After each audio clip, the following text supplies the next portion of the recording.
Muy buenas noches, bienvenidos a nuestro curso La Revelación de Jesucristo al Apóstol Juan, el libro que en nuestras versiones estándar es conocido como el Apocalipsis. Hoy vamos a entrar ya a nuestra lección número 4. Esta lección se basa en el capítulo 7 del libro y trata acerca de los 144,000 sellados.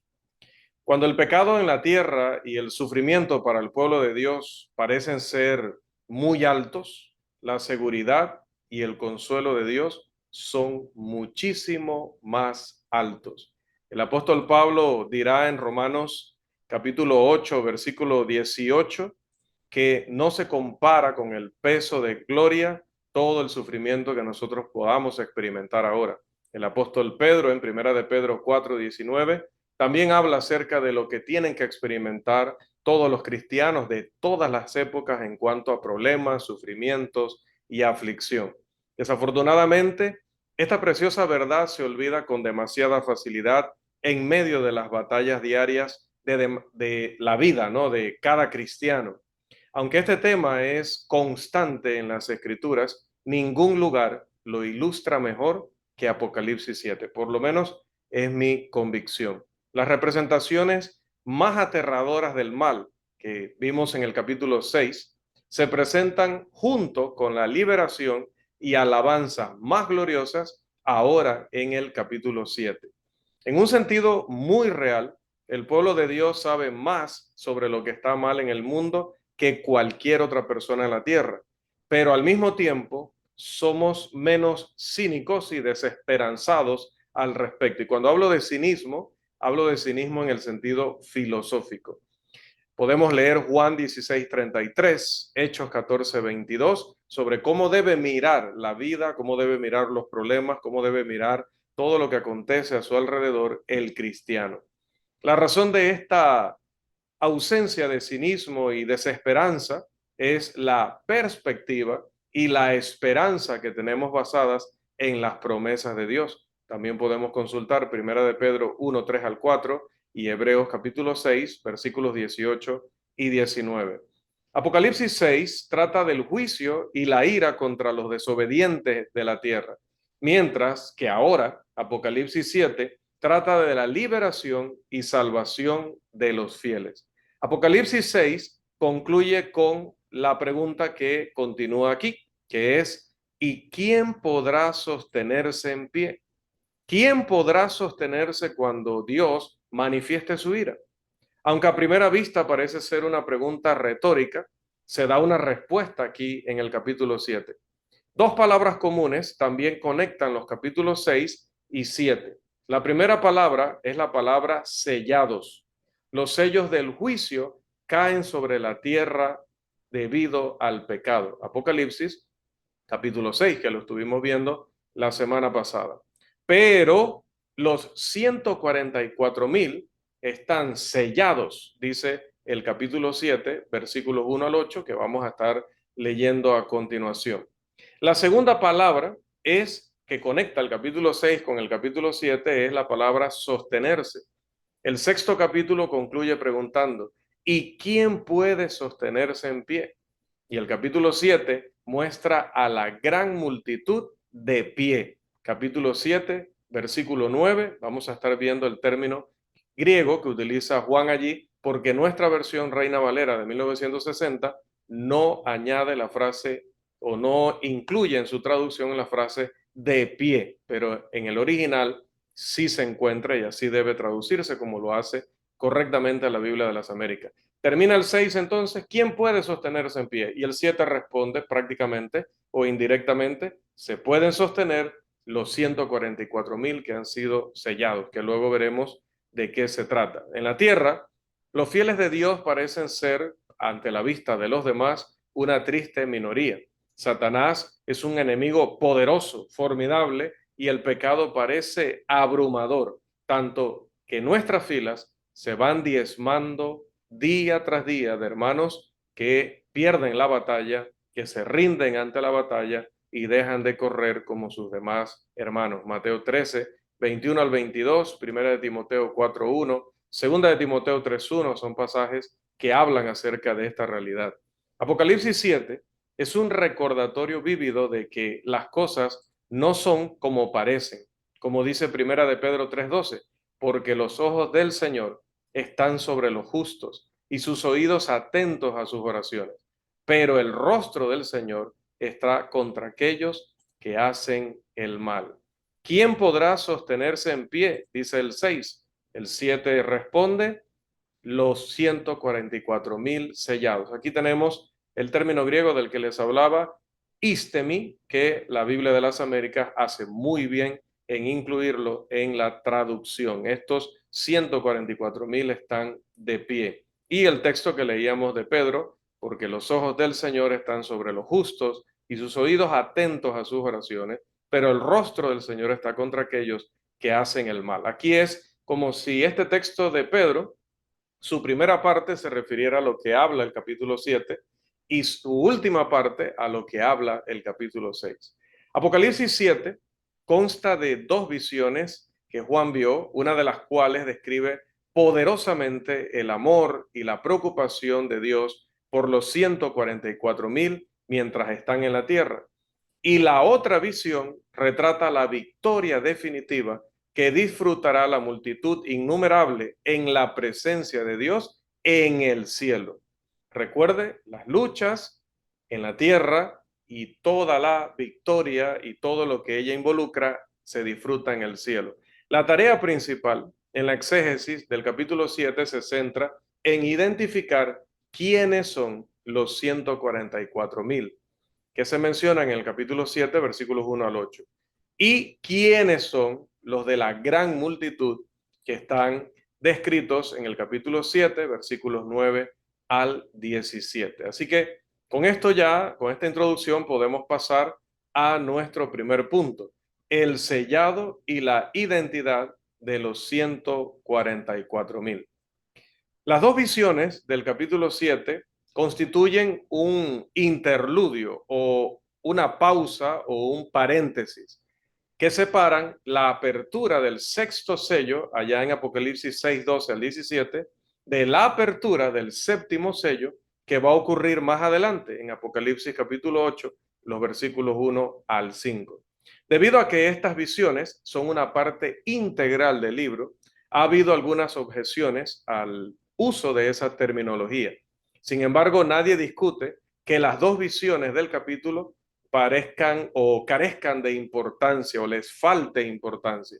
Por el contrario, una pausa o interludio bien podría ser vitalmente importante para enfatizar un punto que se tiene que resaltar en la revelación. Independientemente de la terminología, si hablamos de una visión o hablamos de dos visiones, los indicios contextuales de que el capítulo es un interludio son el cambio de tono en relación al tema mencionado en el sexto sello, así como el retraso que hay en abrir el séptimo hasta el capítulo 8, versículo 1. Así que vamos, con la ayuda de nuestro hermano, a leer el primer texto del capítulo 7, por favor. Después de esto, vi a 4 ángeles en pie sobre los 4 ángulos de la tierra, que detenían los 4 vientos de la tierra, para que no soplase viento alguno sobre la tierra, ni sobre el mar, ni sobre ningún árbol. Bien, aquí cuando dice después de esto vi, está introduciendo una nueva visión, nueva con respecto a lo que estaba visualizando antes. Y es similar a la expresión que encontramos en el 4.1, excepto que se usa el término esto en lugar del plural, estas cosas que se utilizó en el 4. Lo que se ve no es tanto cronológico en términos de historia humana, sino en términos de lo que Juan vio. ¿Ok? No necesariamente el orden es un orden cronológico de cómo sucedió históricamente, sino de cómo lo vio el apóstol. La repetida insistencia en el número 4 con mencionar 4 ángeles, 4 ángulos y 4 vientos aparentemente indica el pensamiento de universalidad. Los 4 ángeles son en cierto modo comparables al ángel que tenía poder sobre el fuego en Apocalipsis 14:18 y al ángel que tenía poder sobre el agua en el capítulo 16 versículo 5. Obviamente, esto lo veremos en detalle más adelante. Incluso el lector más casual que vaya pasando por ahí en Apocalipsis se impresionará con el llamativo número de referencias que hay en el libro a los ángeles. Estos espíritus ministradores, como le llamó el autor de Hebreos en Hebreos 1:14, están en los cuatro ángulos de la tierra. Obviamente, esta es una declaración expresiva utilizada para designar las cuatro direcciones del compás para hablar de la totalidad de la tierra, como puede comparar este texto con Isaías 11:2 y con Apocalipsis 20:8. Desde luego que no significa que en algún lugar de las Escrituras se haya considerado la tierra como un cuadrado plano con cuatro esquinas literales. Cuidado. El área específica de servicio de los cuatro ángeles se describe con las palabras: detenían los cuatro vientos de la tierra para que no soplase viento alguno sobre la tierra, ni sobre el mar, ni sobre ningún árbol. En general, el viento puede ser bueno o malo, una maldición o una bendición. Yo creo que todos lo sabemos. Pero el contexto indica que aquí son vientos de aflicción y juicios de Dios. Podemos verlo en los versículos 2 y 3. El hecho de que la tierra, el mar y el cielo estén involucrados nos recuerda que a pesar de que para nosotros es invisible, Dios aún tiene un control completo de todo lo que sucede en nuestras vidas y a nuestro alrededor. Los vientos están restringidos o detenidos en el versículo 1 por los cuatro ángeles. No deben soplar sobre la tierra, ni el mar, ni contra ningún árbol.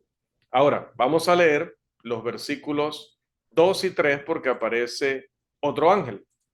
¿Qué nos dice este texto, hermano? Dice, vi también otro ángel que subía de donde sale el sol y tenía el sello del Dios vivo y clamó a gran voz a los cuatro ángeles, a quienes se les había dado el poder de hacer daño a la tierra y al mar, diciendo, no hagas daño a la tierra, ni al mar, ni a los árboles, hasta que hayamos sellado en sus frentes a los siervos de nuestro Dios. Amén. Bien, se han ofrecido diversas conjeturas sobre la identidad de este ángel, incluyendo las posibilidades de que sea Jesús o el Espíritu Santo. Sin embargo, estas dos teorías no pueden ser exactas por al menos dos razones. Primero, porque otro expresa una diferencia numérica en griego e indica otro de la misma clase ya mencionada.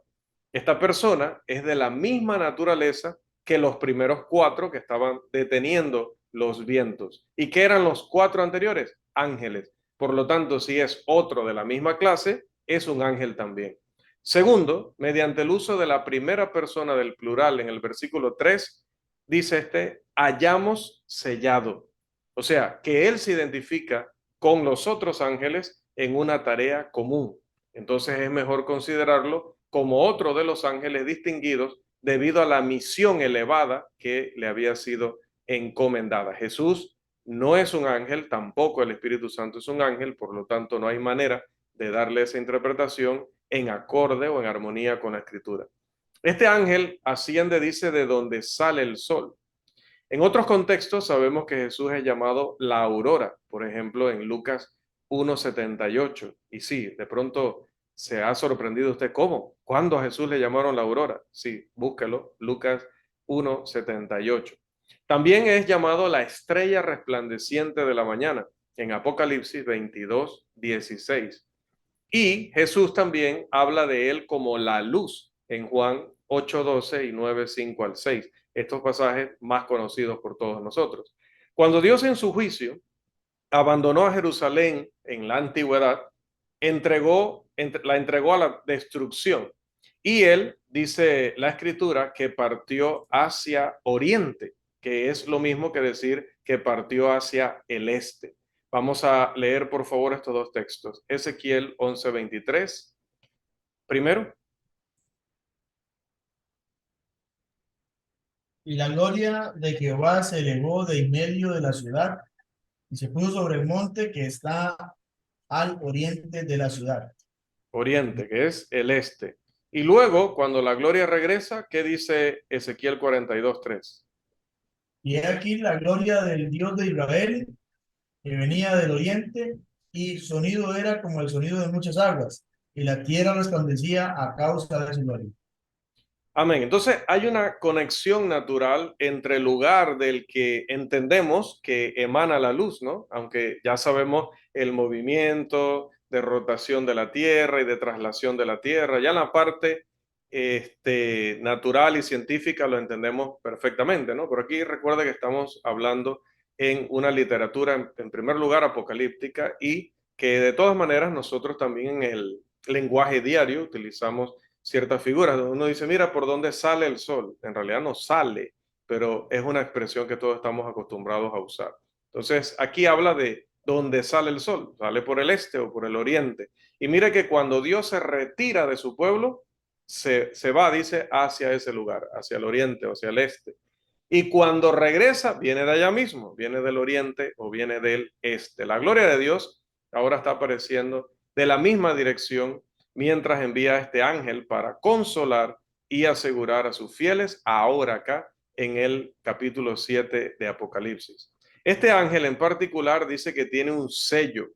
El sello se refiere a la impresión con anillo, ¿sí? Eran esos anillos que tenían un grabado, puede ser el nombre del gobernante, el escudo, un símbolo que donde quiera que se colocaba ese anillo para sellar algo, todo el que viera la impresión sabría a quién le pertenecía y siempre tenía que ser un rey, un gobernante, una persona muy rica, alguien de mucha autoridad en un sentido u otro. Así que esto es importante que lo entendamos. ¿Qué tipo de sello es? Una impresión con anillo.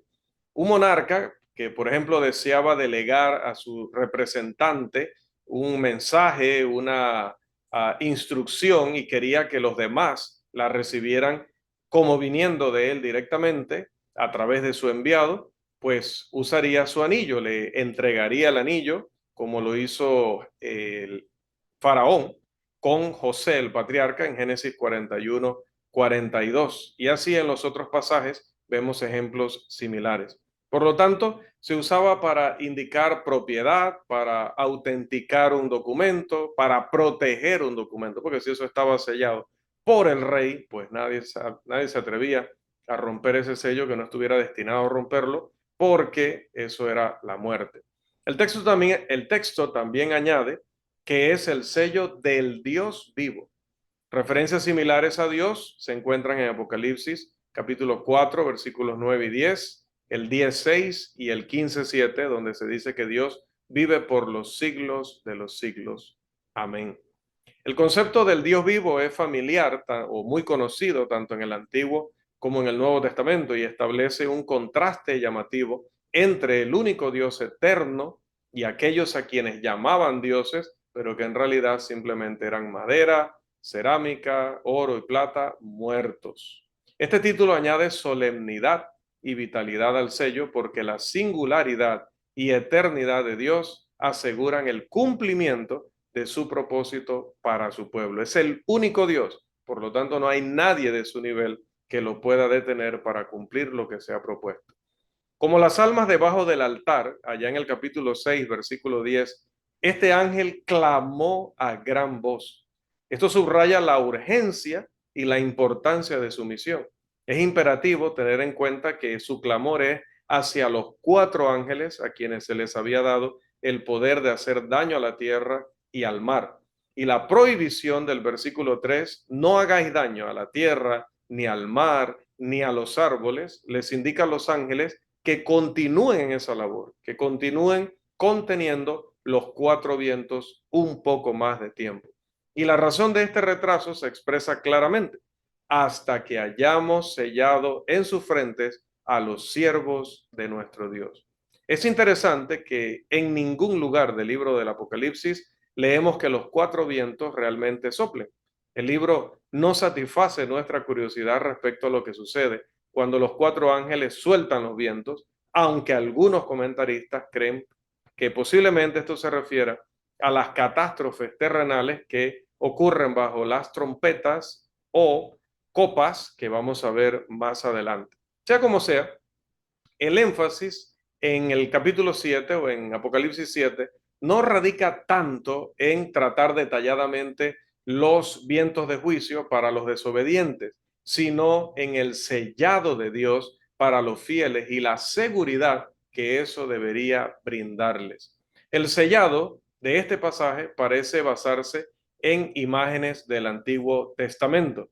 ¿Qué nos va a recordar? Definitivamente que nos va a recordar el caso de la primera vez que se le pidió al pueblo que marcara o pintara para identificar los dinteles y los bordes de sus ventanas, sus casas, como construyeran, ¿no? En ese tiempo, todo lo debían marcar por donde ellos entraban y salían para que cuando pasara el ángel destructor no los tocara. Así que el juicio que iba para los egipcios no los iba a tocar a ellos si utilizaban la sangre según esta instrucción.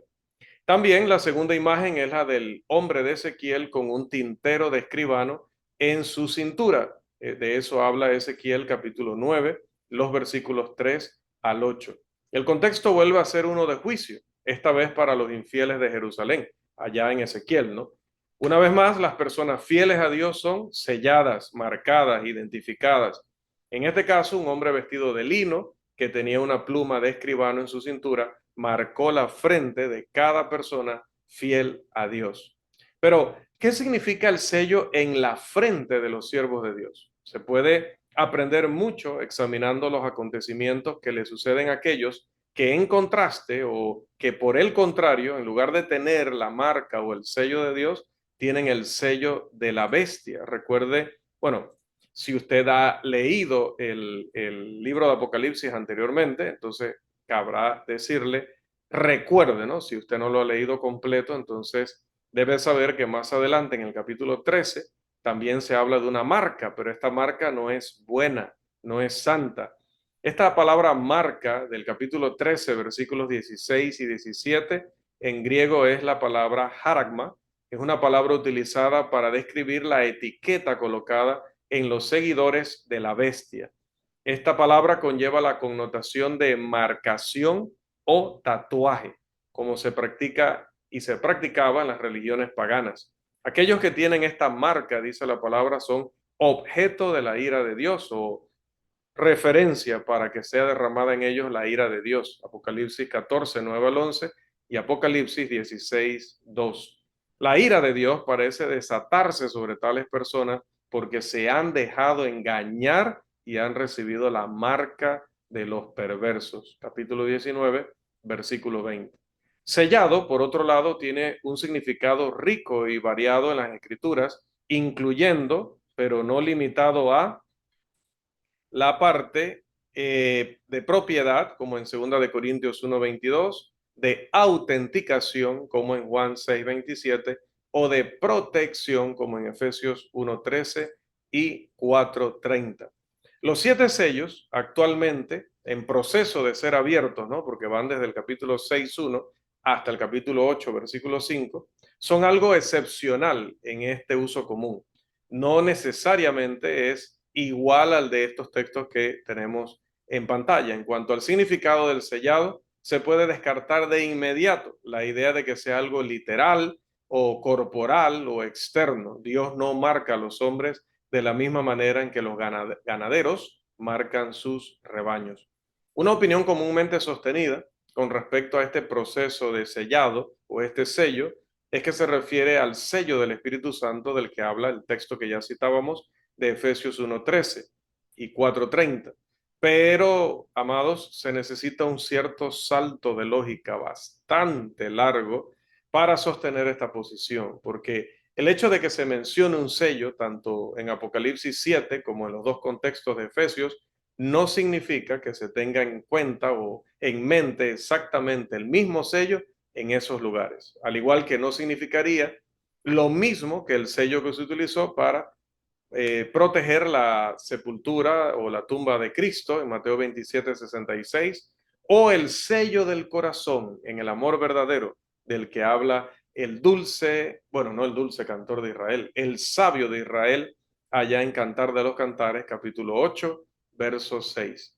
Aunque el Espíritu Santo puede estar involucrado en este proceso, no parece que en este caso el sellado sea directamente un sinónimo del sello del Espíritu Santo. Apocalipsis 7:3 dice que los siervos de nuestro Dios son sellados. Fueron sellados porque ya eran fieles.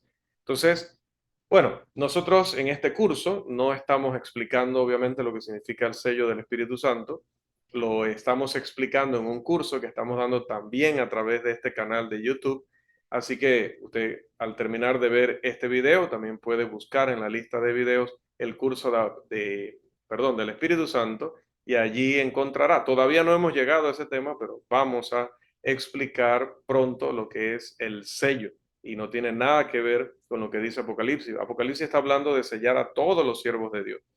Y el sello del Espíritu Santo no era para todos los siervos de Dios, pero eso es tema de otro curso. Bien, lo que sí es que si fuera el mismo, entonces se selló a gente que ya estaba sellada, porque de por sí ya eran fieles ante Dios. Entonces no puede ser, no tiene lógica que se refiera a ese tipo de sello.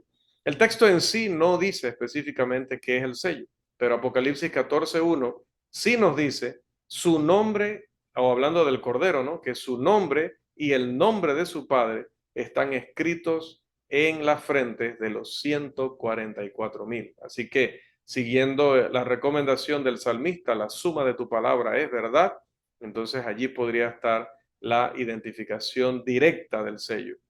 Apocalipsis 22:4 afirma, su nombre estará en sus frentes, hablando también de los siervos de Dios. Parecería que el sentido general del sellado de Apocalipsis 7 es muy similar al registrado en 2 de Timoteo capítulo 2, versículo 19. Este pasaje dice, pero el fundamento de Dios está firme, teniendo este sello. Conoce el Señor a los que son suyos y apártese de iniquidad todo aquel que invoca el nombre de Cristo. Este pasaje combina tanto el sello como el nombre del Señor de una manera que se armoniza bien con los pasajes que tratan del sello en Apocalipsis 7:3 al 4, 14:1 y 22:4.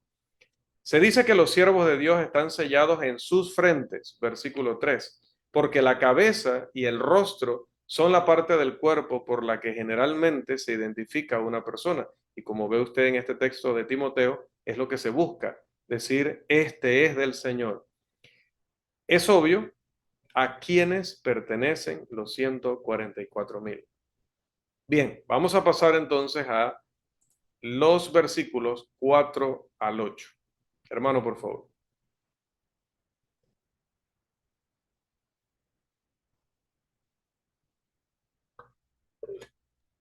Y dice, oí el número de los sellados, 144,000 sellados de todas las tribus de los hijos de Israel, de la tribu de Judá, 12,000 sellados, de la tribu de Rubén, 12,000 sellados, de la tribu de Gad, 12,000 sellados, de la tribu de Aser, 12,000 sellados, de la tribu de Neftalí, 12,000 sellados, de la tribu de Manasés, 12,000 sellados, de la tribu de Simeón, 12,000 sellados, de la tribu de Leví, 12,000 sellados, de la tribu de Isaacar, 12,000 sellados, de la tribu de Zabulón, 12,000 sellados, de la tribu de José, 12,000 sellados, la tribu de Benjamín, 12,000 sellados.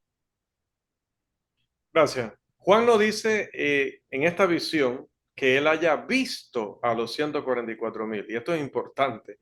No dice que los vio, sino que oyó el número de los sellados, 144,000, versículo 4. Tampoco nos dice cómo o de quién específicamente obtuvo esta información. Ha habido considerable disputa sobre la identidad de los 144,000. Dos veces en el libro de Apocalipsis se menciona un grupo que consiste en este número, aquí en 7:4 al 8 y en el capítulo 14, versículos 1 al 5.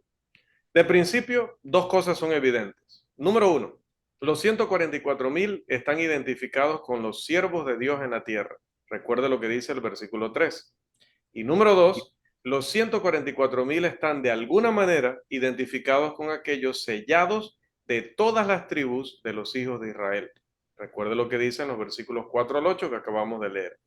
Un escritor al comentar sobre esta sección observó, se han construido muchas teorías, tan salvajes como innecesarias, sobre esta descripción. Estoy totalmente de acuerdo con esa declaración.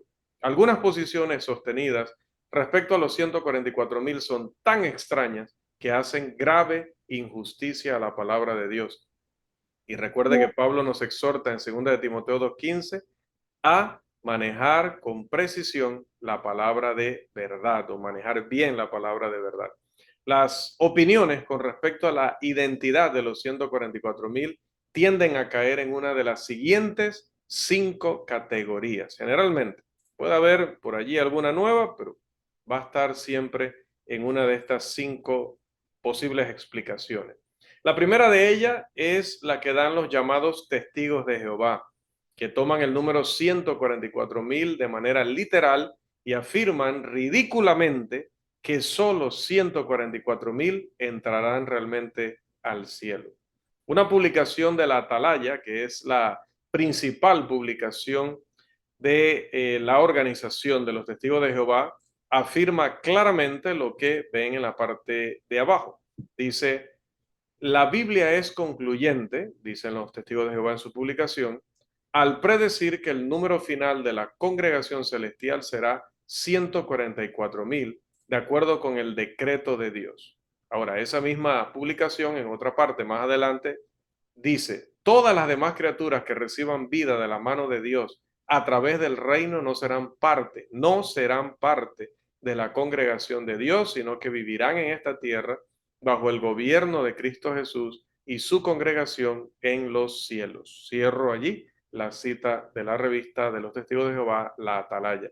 Aquí debemos enfatizar los siguientes 2 puntos.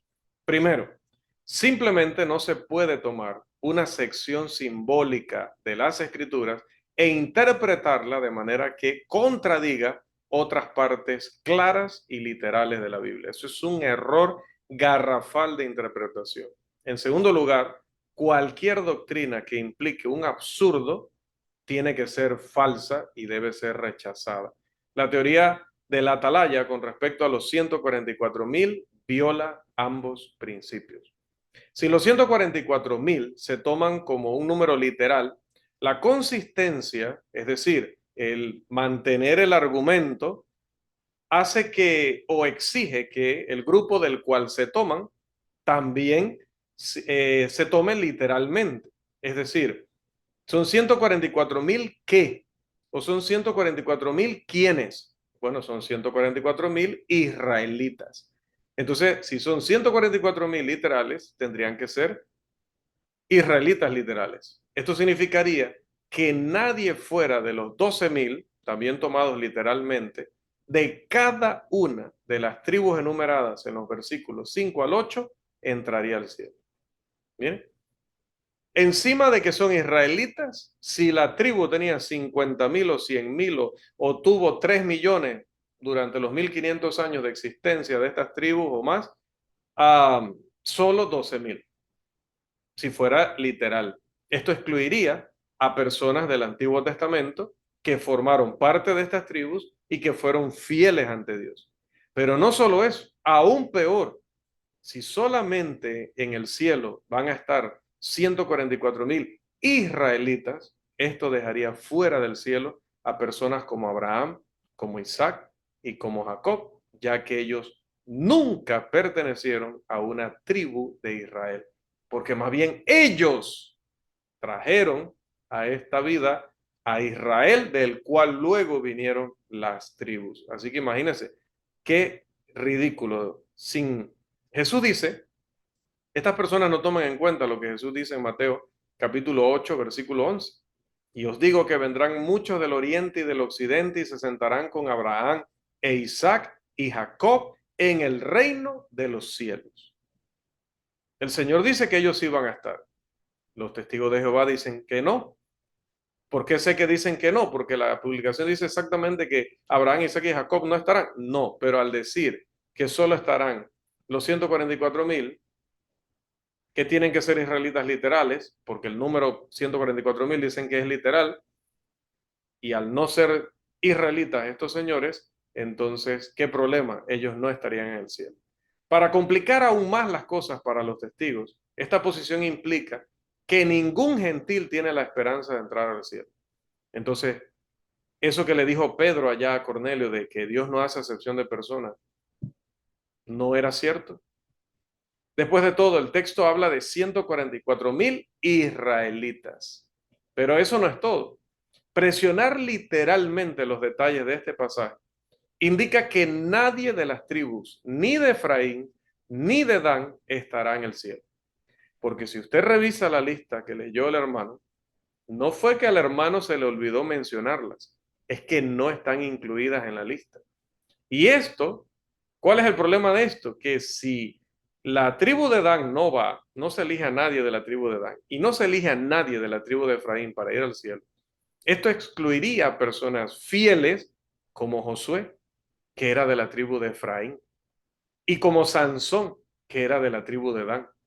Irónicamente, ambos hombres fueron considerados en las Escrituras como héroes de la fe en Hebreos capítulo 11, los versículos 30 al 32, que voy a pedirle al hermano que por favor nos comparta esa lectura. Hebreos 11, 30 al 32. Por la fe cayeron los muros después de rodearlos 7 días. Por la fe, Rahab, la ramera, no pereció juntamente con los desobedientes, habiendo recibido a los espías en paz. ¿Y qué más digo? Porque el tiempo me faltaría contando de Gedeón, de Barak, de Sansón, de Jefté, de David, así como de Samuel y de los profetas. Allí hemos resaltado en rojo porque no se menciona a Josué específicamente, sino indirectamente, porque los muros de Jericó caen bajo su liderazgo. Y luego menciona a Sansón como héroes de la fe. Pero para estas personas, estos héroes de la fe no entrarán al cielo porque no eran o eran de tribus que no estaban incluidas en este pasaje de Apocalipsis. Un asunto adicional de preocupación es cómo la interpretación de los testigos con respecto a los 144,000 obviamente pasa por alto el significado de la segunda visión de Apocalipsis 7 y la gran multitud que no se podía contar, de la cual habla en el versículo 9. Estas personas no están en una tierra renovada como ellos suelen enseñar acá, refiriéndome a los testigos, sino que esta multitud está en el cielo, como lo vamos a demostrar también a través del texto original y del contexto. Los presentes son de todas las naciones y de todos los pueblos, y se dice que están, versículo 9, delante del trono y del cordero. ¿Esto dónde es? Esto es en el cielo. Compare capítulo 1, versículo 4 y capítulo 4, versículos 2 al 10. Estos santos sirven constantemente a Dios en su templo, dice el versículo 15. Pero si usted va a Apocalipsis 11, 19, allí nos habla que el templo de Dios está en el cielo, no en ninguna tierra renovada donde el león y la serpiente y el tigre están con nosotros allí haciendo picnic en el campo. Hay dificultades abrumadoras, tanto de matemáticas como de otras índoles, para adoptar la explicación de los testigos de Jehová en relación con los 144,000, que aún se hacen más claras al estas descripciones de los 144,000 son aún más claras cuando nos vamos al capítulo 14. Porque no solo uno tiene que lidiar con el hecho del simbolismo de Jesús como el cordero en ese capítulo, sino que si se sigue un esquema de interpretación estrictamente literal con respecto a los 144,000, entonces solo los varones entrarán al cielo. Y no solo varones, sino que esos varones tienen que ser solteros. Y no solamente tienen que ser solteros, tienen que ser vírgenes, porque eso es lo que explica Apocalipsis 14:4 acerca de este mismo grupo de los 144,000. Dice, estos son los que no se contaminaron con mujeres, pues son vírgenes. Si 144,000 es un número literal, entonces son israelitas literales, entonces quedaron fuera las tribus de Efraín y Dan, quedaron fuera los patriarcas y además, imagínense, realmente solo estarían en el cielo hombres solteros y vírgenes de estas tribus, ¿no? Es correcto sospechar que esto no es en absoluto lo que Jesús quiso decir cuando dijo que era difícil encontrar la puerta que lleva a la salvación, allá en Mateo 7, 13 y 14. ¿Usted se imagina? Tiene que ser israelita de solo de las tribus mencionadas, soltero y virgen. Si no le coincide todo eso, no va al cielo según los testigos de Jehová. Bien, vamos a ver la segunda perspectiva. Otra perspectiva es la posición premilenial. Esta argumenta que los 144,000 son judíos del futuro y que son judíos literales. Esto sí tiran, por decirlo así figuradamente, la apuesta completa, ¿no? Entonces aceptan que si los 144,000 es un número literal, los judíos son literales. Pero se refieren a unos judíos que van a recuperar el reinado de David, lo van a instaurar, van a construir un templo allí en Jerusalén como en los viejos tiempos, y que esos son los 144,000, que estos van a ser sellados en algún momento después del llamado rapto, donde dice que Dios va a tomar a todos los creyentes, se los va a llevar por un tiempo para él derramar su ira sobre los impíos, y luego los va a traer de regreso para que se unan con estos judíos de los 144,000. A ese periodo ellos le llaman, tomando prestado de Apocalipsis, la gran tribulación. Esta interpretación está especialmente articulada o desarrollada o argumentada por seguidores de una corriente de pensamiento que habla de un reinado de 1000 años en Jerusalén por parte de Jesús, porque no entienden que Jesús ya está reinando, que el reino es la iglesia, que como le dijo a Pilato, mi reino no es de este mundo, que ya estamos en el reino desde que nos convertimos a la iglesia del Señor, porque dice Pablo en Colosenses 1:13 que hemos sido trasladados de las tinieblas al reino de su amado Hijo. Sorprendentemente, uno debe inferir muchas cosas en el libro de Apocalipsis que simplemente no están allí para que esta posición parezca siquiera remotamente posible. En respuesta a este punto de vista surgen los mismos problemas generales cuando se toma literalmente el número 144,000, tanto en esta posición como en la posición de los testigos de Jehová. Generalmente los premilenialistas se enorgullecen de una interpretación de Apocalipsis estrictamente literal, pero se ven obligados a recurrir a mezclar interpretaciones literales con figuradas cuando es necesario, porque hay capítulos donde no hay forma de interpretarlos literalmente. Entonces es un método hipócrita, deficiente de interpretar la Biblia, porque ellos son los que deciden cuándo es literal y cuándo no, sin ningún tipo de justificación.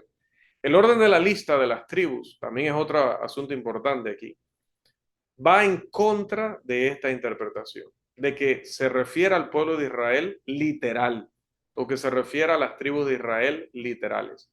Porque cada una de las 19 listas de los 12 hijos de Jacob que se encuentran en el Antiguo Testamento, cada una de las 12 listas difieren en algo. Y la lista de Apocalipsis 7, 4 al 8 no corresponde o no es idéntica a ninguna de ellas. Es evidente que la lista en Apocalipsis ha sido alterada, entre comillas, ¿no? por Dios mismo, obviamente, de tal manera que sugiera al lector una lectura simbólica y no literal.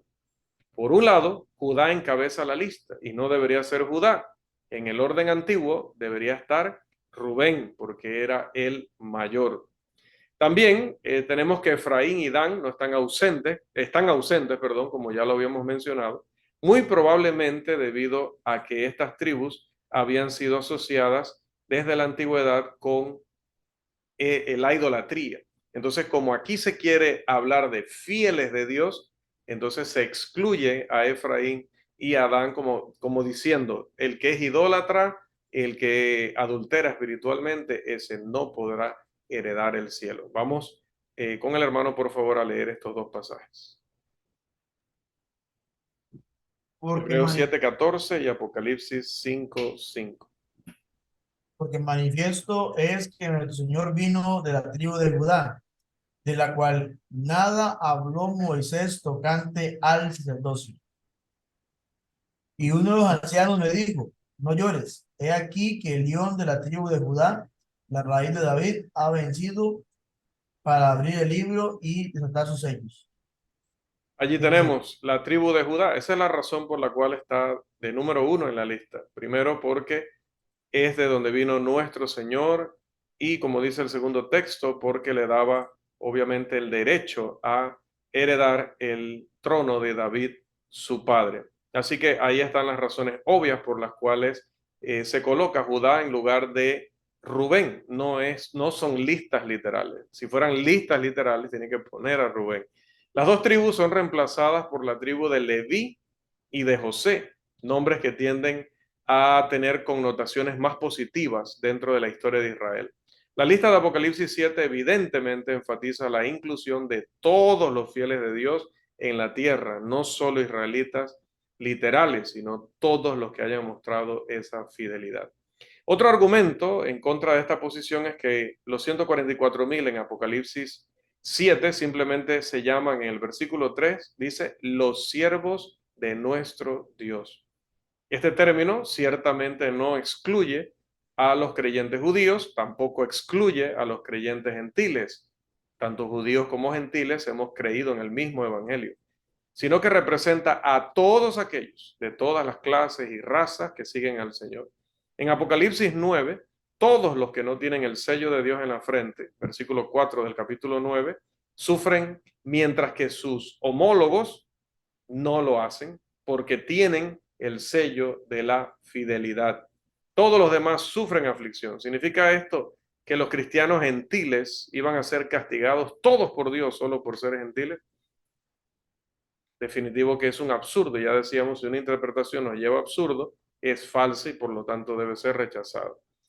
Y esto no va en contra también de la enseñanza total del Nuevo Testamento que nos dice que ya no hay distinción en la iglesia de Cristo entre judíos y gentiles, entre bárbaros y escitas, entre hombre y mujer, porque todos somos uno en Cristo.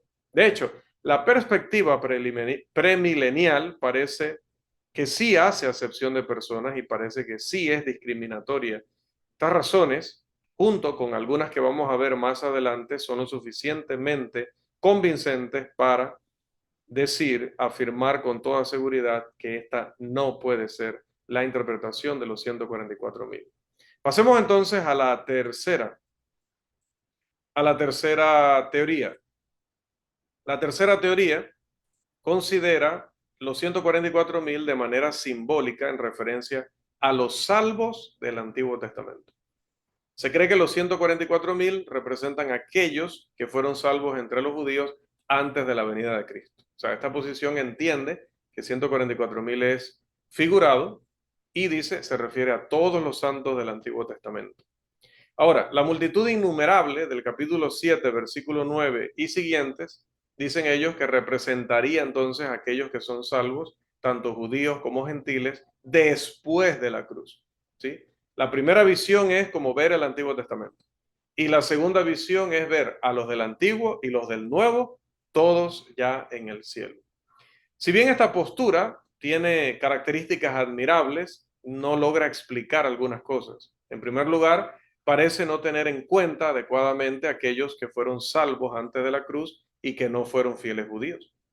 Es que no todos los que fueron fieles pertenecían al pueblo de Israel. Ya mencionábamos, Abraham, Isaac y Jacob no eran israelitas, no estaban bajo la ley del Antiguo Testamento que vino 430 años después de que llegara Jacob y sus hijos a Egipto. Entonces, ¿qué pasaría con ellos? ¿Qué pasaría con el patriarca Jacob, con su padre y el padre de su padre? Esto es un grave problema. En segundo lugar, esta explicación no está considerando o no está tomando en cuenta, no explica adecuadamente el marco de tiempo que se está considerando en este capítulo. Porque ellos dicen, está hablando solo de los santos del Antiguo Testamento. Pero ¿desde cuándo? ¿Desde qué punto? El sellado de Apocalipsis se refiere a la protección y la seguridad de Dios para aquellos fieles que vivían cuando los vientos contrarios estaban a punto de soplar sobre la tierra.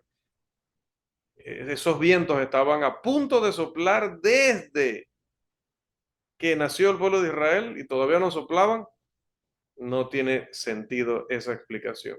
Y el propósito del sellado es alentar a los primeros lectores del libro, así como tener un mensaje relevante para aquellos que más tarde íbamos a estudiar este contenido del libro de Revelación o Apocalipsis. En tercer lugar, ¿por qué los ángeles contienen los vientos de juicio en la tierra en este momento, en el Nuevo Testamento, hasta que los fieles del Antiguo Testamento sean sellados? Están deteniéndolo ahora, que los está viendo Juan, pero resulta que esos vientos venían desde que nació el pueblo de Israel. Este pasaje no hace referencia a los fieles del Antiguo Testamento siendo sellados, a pesar de que sí, claro, eran parte de los fieles hasta, o fueron fieles hasta la muerte, como lo enseña Hebreos 11:38, y también iban a recibir lo prometido. Pasemos a la número 4, porque el tiempo anda a caballo y nosotros a pie. Algunos argumentan que los 144,000 se refieren simbólicamente a un grupo de mártires, un grupo de personas que dieron la vida por la causa de Cristo. Dada la naturaleza y la intensidad de la persecución descrita en el libro, esta posición no es del todo irracional. Sin embargo, la lista detallada de las tribus, así como el número 144,000, que es un múltiplo de 12 por 12 por 1000, que en simbología judía enfatiza los conceptos de completitud y firmeza. Entonces no parece que solo unos pocos entre muchos cristianos fueran sellados, sino que todos fueron sellados porque todos fueron fieles. Todos los que obviamente no resistieron, como dice el libro, al inicio hasta el final. Y aunque muchos cristianos puedan morir durante tiempos de persecución y dificultad, nada en el Apocalipsis exige que identifiquemos exclusivamente los 144,000 con los mártires. Pasamos entonces a la quinta y última posibilidad. Parece mejor identificar a los 144,000 como la iglesia, el nuevo Israel. El pueblo de Dios no está exento en ninguna época de sufrimiento y dificultad en esta vida. Pero lo que nos va a decir Dios, tanto en el primer siglo como en todos los siglos que estemos en este mundo, es que lo vamos a superar. Referencias anteriores al libro de Apocalipsis indicaron que los cristianos son considerados los verdaderos judíos. Recuerda lo que dice Romanos 2:9, 3:9. Y también que no hay una razón sólida para descartar esto como el significado aquí. Los términos 144,000 y todas las tribus de Israel muestran simbólicamente la universalidad y amplitud de los fieles bajo el cuidado protector de Dios. El Nuevo Testamento habla en repetidas ocasiones de Israel, el Israel de la antigüedad, el Israel en la carne, como un tipo de la iglesia, del pueblo de Dios bajo el nuevo pacto. Esto lleva a la conclusión de que la iglesia es el verdadero Israel de Dios, como también lo menciona Romanos 2:28 al 29, Gálatas 3:29, Gálatas 6:16. Apocalipsis, capítulo 14:1, que ya lo hemos citado en esta lección, habla de este grupo estando en el monte Sión, compartiendo el triunfo del Cordero. Y sabemos que solo los salvos compartirán el triunfo del Señor. Lea Hechos 2:47 y 1 Corintios 15:1 al 4. Como veremos, este es aparentemente el mismo grupo de personas mencionados como la gran multitud en los versículos 9 al 17 del capítulo 7, que es el capítulo de nuestra lección hoy. De todas las interpretaciones sobre la identidad de los 144,000, esta presenta las menores dificultades. Si esta interpretación es correcta, el sello de Dios es un acto de Dios que abarca a todo su pueblo, tanto judíos como gentiles, y continúa en cada generación hasta el fin de la era. Dios asegura a los fieles que pasarán de manera segura bajo su protección y les promete para su aliento el triunfo final de la paz y la alegría eternas. Y esto nos lleva a nuestro segundo y último punto de esta noche, la aparición e identidad de la multitud innumerable. Hay visiones paralelas en Apocalipsis 7, los 144,000 del capítulo 7, 4 al 8, y la multitud que nadie podía contar del 7:9 al 17. Son las mismas personas. Por eso decimos que son visiones paralelas. La repetición rimada, como bien sabemos todos, es un recurso preferido por los poetas para lograr énfasis cuando están redactando sus obras. El arte de la rima es casi duplicar el sonido, pero no del todo. La similitud de sonido proporciona al lector conciencia del significado. La rima de sonido es muy común en la poesía en general. Los poetas hebreos, que son con los que Juan creció y de los cuales aprendió a escribir, rimaban también, pero no rimaban sonidos, sino significados. Colocaban uno al lado del otro, un significado al lado del otro significado, lo cual evocaba en el lector conciencia. No utilizaban sonidos llamativos. Juan también hace esto, pero no rima significados, sino que rima visiones, dos imágenes paralelas lo suficientemente similares para enfatizar mediante la repetición, pero al mismo tiempo lo suficientemente diferentes para provocar la participación activa de la mente del lector. Nos está dando una imagen de lo que le sucede a las personas que viven por fe en medio de un mundo ruidoso de maldad. El número de los 144,000 lo escucha Juan, como ya habíamos recalcado en el capítulo 7, versículo 4. Pero la gran multitud es vista por el apóstol, versículo 9. La identificación de la gran multitud con los 144,000 no plantea objeciones graves cuando se reconoce, número uno, que el número de los sellados, 144,000, del que se habla en los versículos 1 al 8, es simbólico y no literal.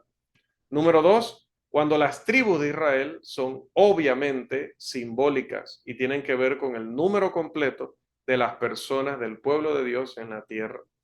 Y número tres, los 144,000 son sellados mientras están en la tierra, sin que se especifique lo mismo con respecto a la gran multitud. Y las consideraciones contextuales, ¿dónde ponen a la gran multitud? En el cielo.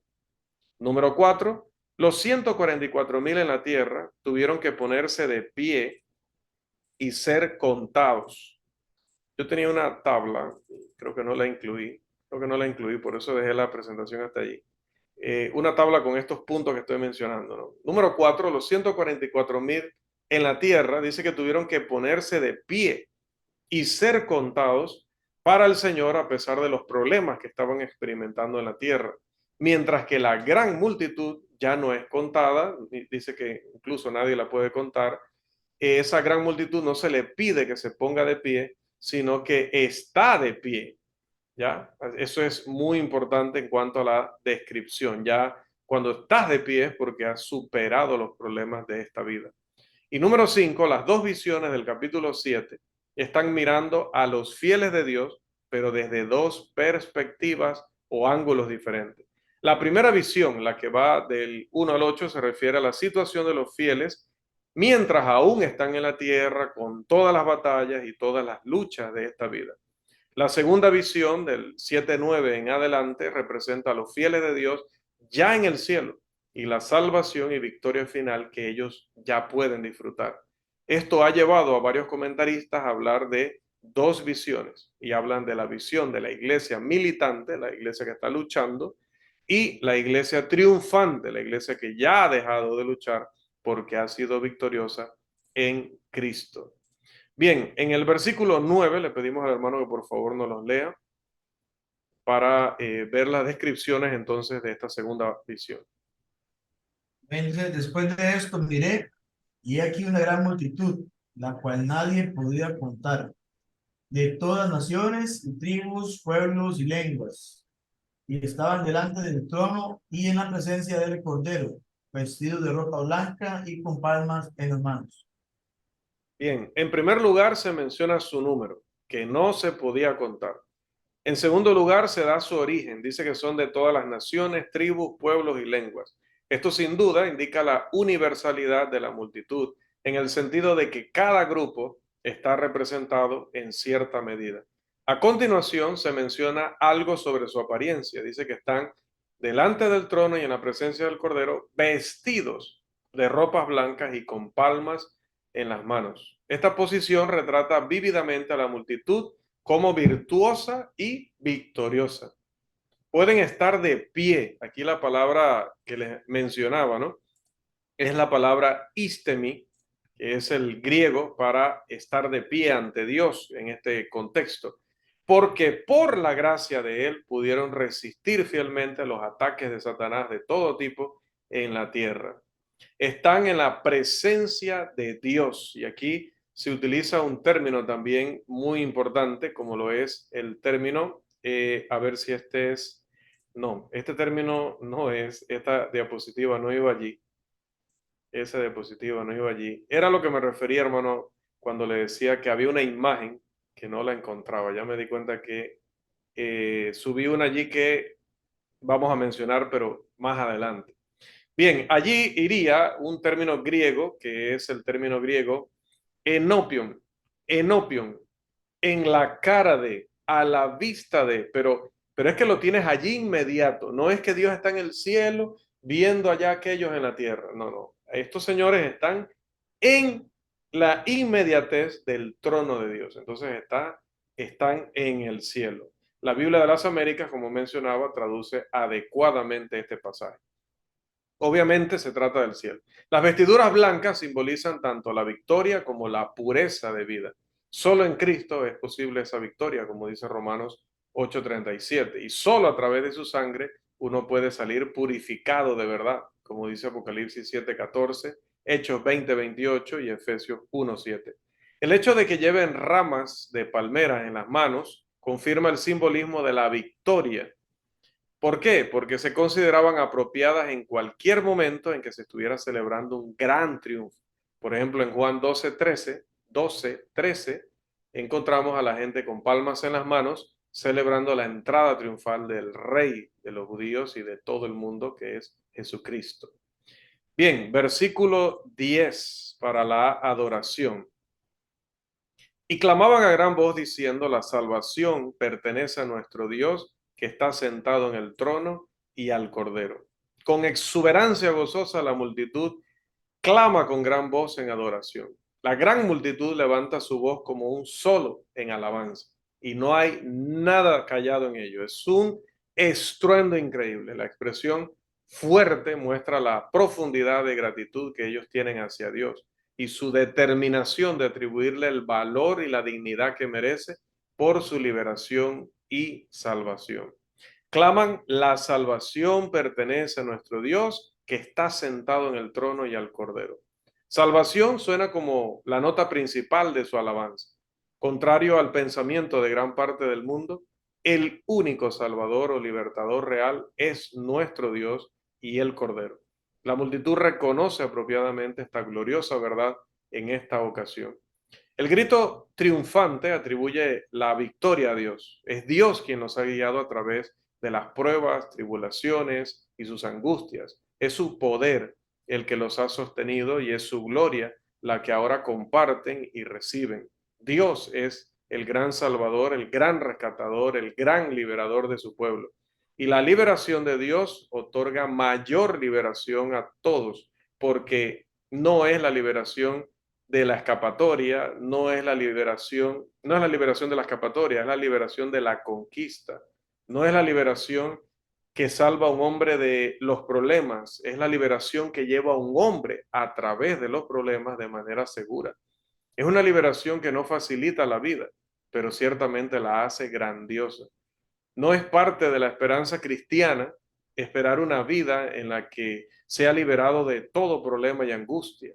No, hermanos, la esperanza cristiana es que un hombre en Cristo pueda soportar cualquier tipo de problema y angustia, mantenerse erguido a través de todo lo que experimenta y alcanzar la victoria y la gloria que le sigue del otro lado.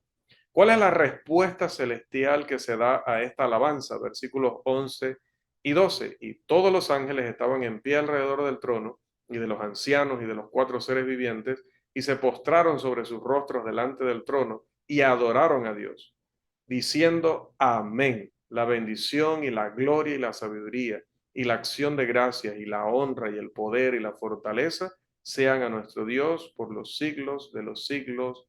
Amén. No es sorprendente en absoluto que los ángeles, al observar el clamor de alabanza de la gran multitud, se postraran sobre sus rostros delante del trono y adoraran a Dios. Puede que los ángeles no experimenten la salvación y la victoria en el mismo sentido que nosotros, pero ellos no quedan indiferentes ante ello.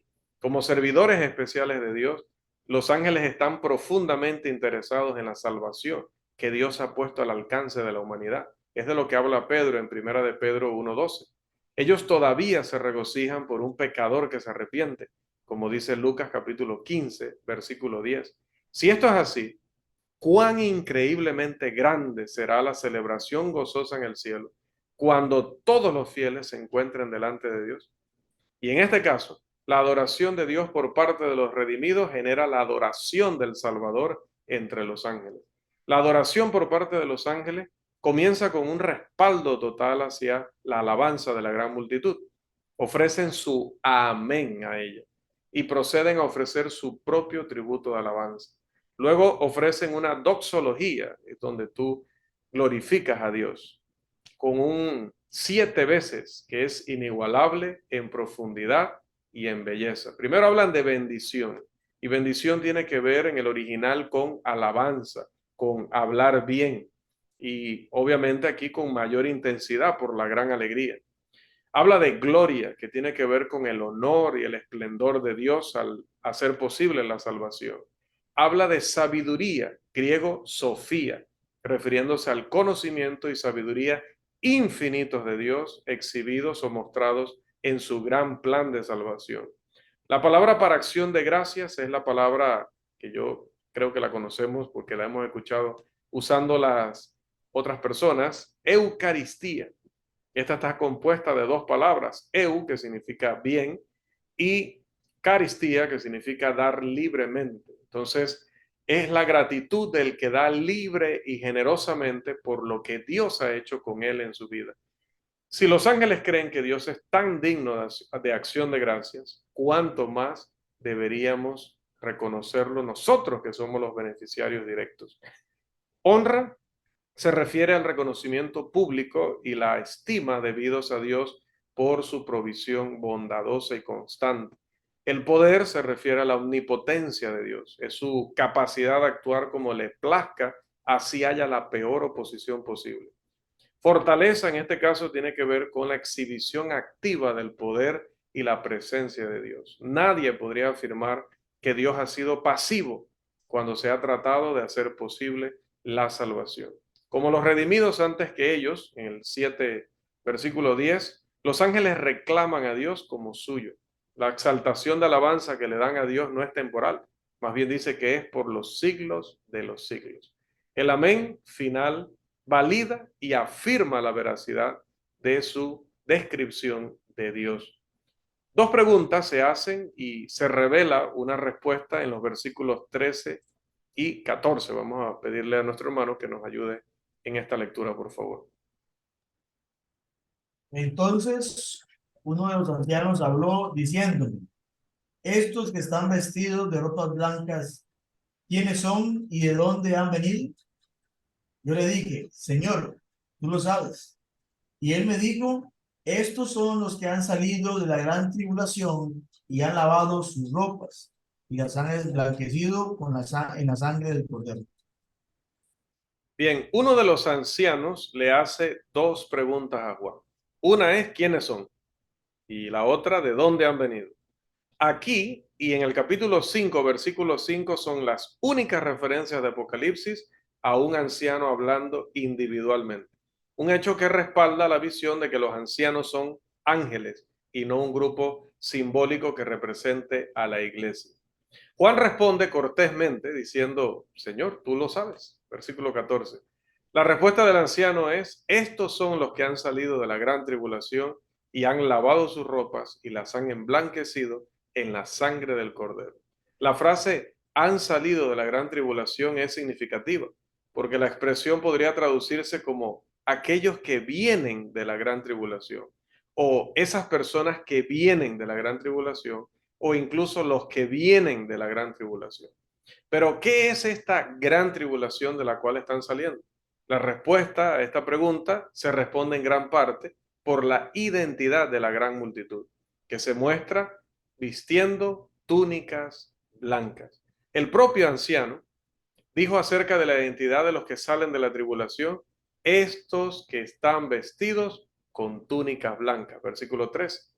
Entonces, si la gran multitud representa a los fieles de todas las edades en el cielo, la gran tribulación habla de la persecución de los seguidores de Cristo desde el primer siglo hasta el fin. ¿Sí? Con mayor o menor severidad, todos los cristianos son y serán perseguidos y han sido perseguidos por el mundo. La tribulación, persecución y opresión son parte de la vida de un cristiano auténtico, un cristiano fiel, como podemos leer en 2 de Timoteo 2:2 al 3 y el 3:12. El libro de Apocalipsis nos recuerda enfáticamente que la vida en la tierra para los hijos de Dios no es un patio de recreo, sino un campo de batalla. Y la guerra espiritual entre el bien y el mal continuará en la tierra hasta el regreso de nuestro Señor. Los fieles de Dios han lavado sus ropas y las han emblanquecido en la sangre del Cordero, versículo 14. Ambos verbos en griego están en aoristo, en cada caso, indicando que es una acción única y definitiva. El lavado fue una sola vez y emblanquecido fue una sola vez. Ciertamente, Primera de Juan nos dice que cuando pedimos perdón, la sangre de Cristo nos lava de todo pecado. Pero aquí se está refiriendo a la salvación ya definitiva de estas personas. Recuerden lo que hemos venido explicando. Blanqueados en la sangre es una paradoja. Cuando usted ha metido una ropa en sangre y le ha salido blanca. Pero es impactante utilizar esta paradoja a propósito y no debemos permitir que nuestra familiaridad con himnos que la han tomado prestada empañe todo el esplendor que tiene esta frase para el pensamiento. La completa eficacia de la muerte de Cristo se está afirmando aquí enérgicamente. Es sobre la base de su muerte que los hombres, o por la que los hombres pueden presentarse delante del trono de Dios debidamente vestidos. Esto es otra indicación de que la multitud comprende a todos los salvos y no solo a los mártires u otro grupo, porque todos son salvos de esta manera. Nadie se salva de otra manera. Y luego el estado celestial en los versículos 15 al 17, que le pedimos al hermano que por favor lo lea, ya la parte final de este capítulo y de esta lección también. Por esto están delante del trono de Dios y le sirven día y noche en su templo. Y el que está sentado sobre el trono extenderá su tabernáculo sobre ellos. Ya no tendrán hambre ni sed, ni el sol, ni el sol no caerá más sobre ellos, ni calor alguno, porque el Cordero que está en medio del trono los pastoreará y los guiará a fuentes de agua de vida, y Dios enjugará toda la lágrima de los ojos de ellos. Amén. Los hijos fieles de Dios tienen el privilegio de ser representados como gente que está de pie, los únicos que podían mantenerse de pie. Versículo 9, versión Biblia de las Américas y original griego. Delante del trono de Dios, versículo 15. Y esto no significa el estar alrededor del trono en ociosidad, sino la máxima bendición y comunión. Dice mucho acerca de la relación con Dios. El versículo también dice, le sirven día y noche en su templo. El servicio sacerdotal es la ocupación continua de la multitud vestida de blanco. La Escritura enseña claramente que no hay un grupo de sacerdotes en la iglesia, sino que todos los creyentes son sacerdotes. Primera de Pedro 2:5, 2:9, Apocalipsis 1:5 al 6. En el cielo serviremos sin agotamiento o motivos impropios. Este servicio sin duda involucra la alabanza y adoración a Dios, como ya se ha expresado en el versículo 10 y en Apocalipsis 22:3. La continuidad del servicio dedicado de la multitud se ve en el hecho de que sirven día y noche. Ahora, esta expresión hay que compararla con Apocalipsis 22:5, porque Apocalipsis 22:5 dice que no habrá noche en el cielo. Entonces, si no habrá noche, ¿qué significa día y noche? Obviamente se está utilizando un lenguaje figurado para decir que en el cielo serviremos a Dios incesantemente o sin pausa. Aquí en la tierra, los cambios de entre día y noche afectan constantemente al hombre, pero en el cielo esto no va a ser un impedimento. Hace mucho tiempo se escribió sobre la piadosa Ana en Lucas capítulo 2, versículo 37, no se apartaba del templo, sirviendo de noche y de día con ayunos y oraciones. Lucas 2:37.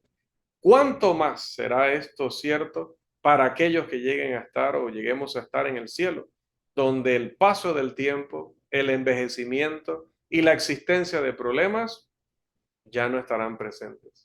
Pero ¿qué hay del hecho de que se sirve a Dios en su templo? Apocalipsis 21:22 dice que no hay templo en el cielo.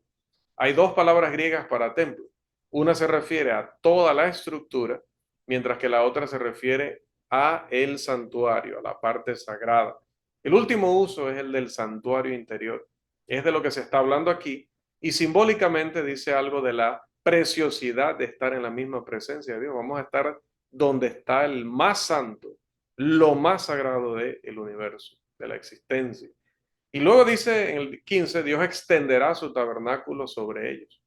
Él habitará con ellos o albergará a su pueblo. La presencia de Dios con su pueblo y su protección los resguarda para siempre. Como su sello los había protegido en la tierra, ahora están seguros por toda la eternidad. Verdaderamente en el cielo los salvos estarán seguros en los brazos de Jesús. El versículo 16 presenta 4 negaciones del cielo. No hay hambre, no hay sed, no hay sol que los golpee, ni calor. Aprovechando el lenguaje reminiscente de Isaías 49:10, se describen aún más las bendiciones y la protección de Dios. Entonces el punto se hace aún más claro. En el cielo, las dificultades y problemas habrán terminado. La aflicción ligera y momentánea produce para nosotros un cada vez más excelente y eterno peso de gloria, dijo el apóstol Pablo en 2 de Corintios 4:17. El versículo 17 explica por qué Dios puede proveer tanto para su pueblo. Dice, porque el Cordero que está en medio del trono los pastoreará. La idea de Jesús como pastor es bien conocida en el resto del Nuevo Testamento. Pero la idea de un cordero pastoreando nos presenta otra vez una paradoja, ¿no? Algo no peculiar, es un intrigante intercambio de roles debido a las metáforas mezcladas que se encuentran aquí. Probablemente se basa en la imagen del Antiguo Testamento de Dios como pastor, como en Isaías 40:11, en Ezequiel 34:23 o en el archi reconocido Salmo 23. Jesús protege y también provee. En el cielo Jesús el pastor proporciona el refrigerio final o definitivo mientras nos guía hacia las fuentes de agua de vida. Todo lo que la vida significa.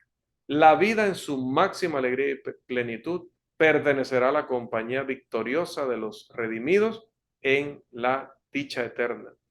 Es vida en su más completa medida y también es vida sin fin. El capítulo concluye afirmando, Dios enjugará toda lágrima de los ojos de ellos. Compare esta expresión con la de Isaías 25:8. La terminología evidentemente se toma de Isaías y es particularmente reconfortante para todos aquellos que han enfrentado las penas y las luchas de la tierra. En el cielo, amados, no habrá dolor.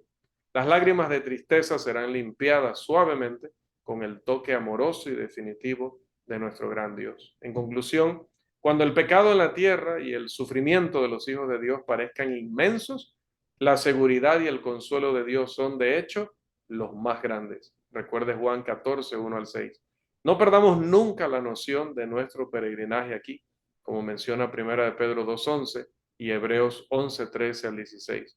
En palabras del salmista, confía en Jehová y haz el bien, y habitarás en la tierra, y te apacentarás de la verdad. Deleítate de sí mismo en Jehová, y él te concederá las peticiones de tu corazón. Hasta aquí nuestra lección número 4, los 144,000 de Apocalipsis 7.